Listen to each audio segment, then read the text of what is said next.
All right, so question 6, we have kind of a strange looking fraction. We have an operation on the top and then a number on the bottom.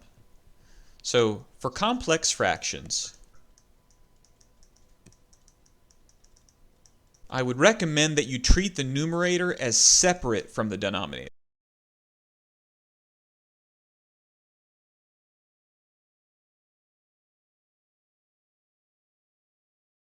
Now, the way that we tell Excel to treat the numerator as separate from the denominator is we give the numerator its own set of parentheses, and then give the denominator its own set of parentheses.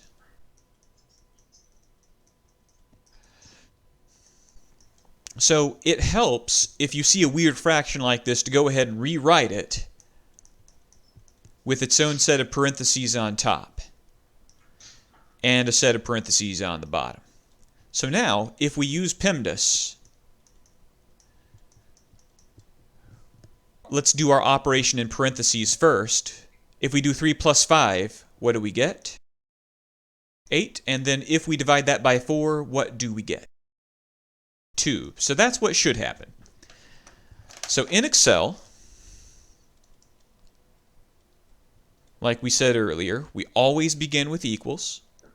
Begin with a set of parentheses, and in that parentheses say 3 plus 5, and then say the division slash, and then just say the 4, and put a set of parentheses around that as well. So the numerator parentheses are going to be their own thing in this position, and the denominator parentheses are going to be their own thing in that position. So question 6, we'll have equals, parentheses, we're starting the numerator parentheses here, 3 plus 5, and then we're going to close those parentheses to tell Excel that's the end of the numerator, then divide by 4. I'll put parentheses around a 4 to show that's the denominator, and we'll have the slash right there in between to show that it is a fraction. Then we press enter, and we get 2. And that was a match for what we had previously.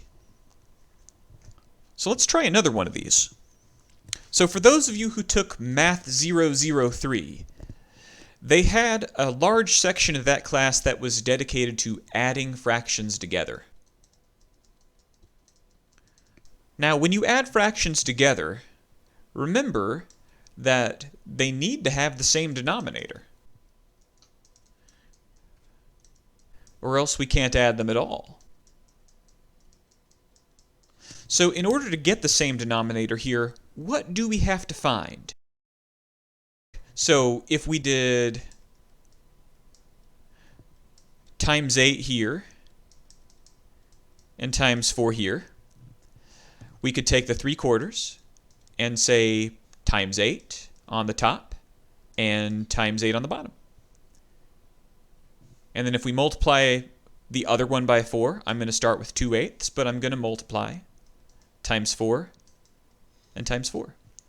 So let's run through these processes again, remembering that the numerator gets its own parentheses and the denominator gets its own parentheses. So let's start in the upper left. What is 3 times 8? 24, and 4 times 8?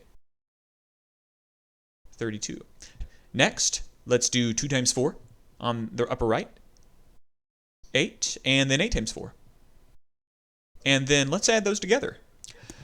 24 plus 8 gives me what? 32 over, still 32. 32 over itself does give you 1. So, in Excel, good news, you don't have to worry about doing all this multiplication business because Excel is going to handle that for you. All you have to do is say equals 3 divide 4 and then plus 2 divide 8. So you're not going to have to find the least common denominator or any common denominator at all. You can just enter it straight in, and Excel will take care of it for you, and Excel will convert this into a decimal if it needs to. And that's good, because in Math 143, generally, most of your problems are going to be done to 2 decimal places, because most of your problems are going to involve money. So now let's go to Excel. So question 7, 3/4 plus 2/8, and when we press enter, we do get 1, an exact match for what you had.